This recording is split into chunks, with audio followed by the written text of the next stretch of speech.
اور پھر اپنے افسانوں کا نام پریم چند کے افسانوں پر رکھا. جیسے مثلا میرا افسانہ عیدگاہ، پریم چند کا افسانہ تھا، میرا افسانہ آیا عیدگاہ سے واپسی. میں نے کچھ نہیں کہا، میں نے صرف یہ دکھانے کی کوشش کی کہ آج اگر پریم چند ہوتے تو وہ عیدگاہ کس طرح لکھتے. آج کے فرقہ وارانہ ماحول میں عیدگاہ لکھی جاتی ہے اگر، تو پریم چند یقیناً اپنا جو ان کا احساس تھا وہ بدل جاتا اور لکھنے کا طریقہ بھی بدل جاتا. میں نے ایک اور افسانہ لکھا گودان سے پہلے. پریم چند کا مشہور ناول ہے گائے کو لے کر، گودان کو لے کر. تو آج پورے ہندوستان میں فرقہ وارانہ منافرت اس طرح بڑھ رہی ہے کہ گائے کو لے کر دونوں طبقے ہندو اور مسلم آمنے سامنے ہیں. بلکہ بہت سارے ایسے واقعات بھی سامنے آئے جن میں لوگوں کی جان تک چلی گئی.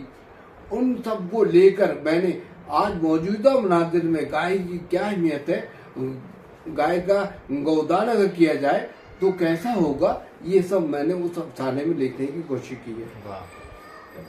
سر یہ بات کہنے کی اجازت ہو تو تنقید نگاری کے میدان میں وہاب اشرفی، شمس الرحمن فاروقی، شمیم حنفی، والد سلبی، ابوالکلام قاسمی کے بعد عصر حاضر میں اگر کسی کو دیکھتا ہوں تو پروفیسر اسلم جمشیدپور سے. اس سے کیا متفق؟ نہیں، میں اس سوال سے متفق نہیں ہوں.